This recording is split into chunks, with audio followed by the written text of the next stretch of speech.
നമ്മൾ ഈ ബോക്സുകളിൽ വെച്ച പച്ചക്കറി തൈകളും ഒക്കെ കണ്ടാവും. ഒരുപാട് തൈയൊന്നും വെച്ചിട്ടില്ല.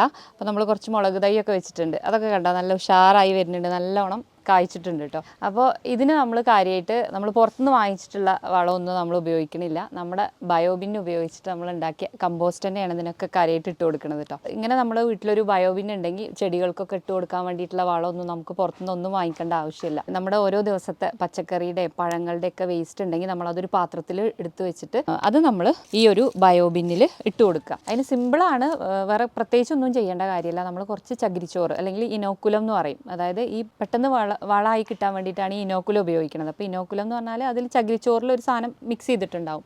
അത് നമുക്ക് കടയിൽ നിന്ന് ഓൺലൈനിൽ നിന്നൊക്കെ വാങ്ങിക്കാൻ കിട്ടും. പഴങ്ങളുടെയും പച്ചക്കറികളുടെയും വേസ്റ്റ് അത് ഇട്ട് കൊടുത്തിട്ട് അതിൻ്റെ മുകളിൽ ഈ ഒരു ഇനോക്കുലം ഇട്ട് കൊടുക്കുക. അങ്ങനെ ലെയറായിട്ട് നമ്മൾ ഓരോ പാത്രത്തിൽ ഇട്ട് വെച്ചാൽ 3 പാത്രം ഉണ്ടാവും. നമുക്ക് ഈ ഒരു ബയോബിന്നിൽ 3 പാത്രം ഉണ്ടാവുക. ഒരു പാത്രം എന്ന് പറയുമ്പോൾ നമ്മളത് താഴേക്ക് വെക്കുക.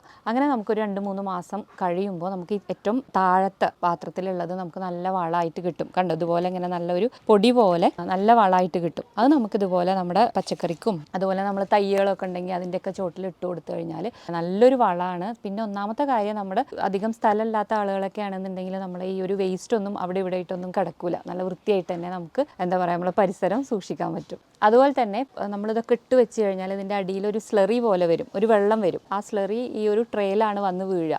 അത് നമുക്ക് ഇതേപോലെ ഒരു ബക്കറ്റിലൊക്കെ എടുത്തിട്ട് നമുക്ക് കുറച്ച് വെള്ളം ഡയലൂട്ട് ചെയ്തിട്ട് അതും നമുക്ക് ഈ ഒരു തൈകൾക്കും നമ്മുടെ പച്ചക്കറി ചെടികൾക്കൊക്കെ നമുക്ക് ഒഴിച്ചു കൊടുത്തു കഴിഞ്ഞാൽ അതും നമുക്ക് നല്ലൊരു വളമായിട്ട് തന്നെ ഉപയോഗിക്കാൻ പറ്റും. ഈ ഒരു ബയോബിൻ എന്ന് പറഞ്ഞാൽ ഞാനിപ്പോൾ ഒരു 1-2 വർഷമായിട്ട് ഉപയോഗിക്കണു. ഭയങ്കര ഉപകാരമാണ്. നമുക്കിത് കിട്ടിയത് പഞ്ചായത്തിൽ നിന്നാണ്. അതേപോലെ ഇത് നമുക്ക് ഓൺലൈനിൽ നിന്നും അങ്ങനെയൊക്കെ നമുക്കിത് വാങ്ങിക്കാൻ കിട്ടും. ഇതുവരെ ഇത് ഉപയോഗിച്ചിട്ടില്ലാത്തവർ എന്തായാലും ഒന്ന് ഉപയോഗിച്ച് നോക്കൂ കേട്ടോ, നല്ല അടിപൊളിയാണ്. ഈ ഒരു ബയോബിന്നിൻ്റെ ലിങ്ക് ആവശ്യമുള്ളവർ ലിങ്ക് ഒന്ന് കമൻറ്റ് ചെയ്തോളൂ, ഞാൻ അയച്ചു തരാം.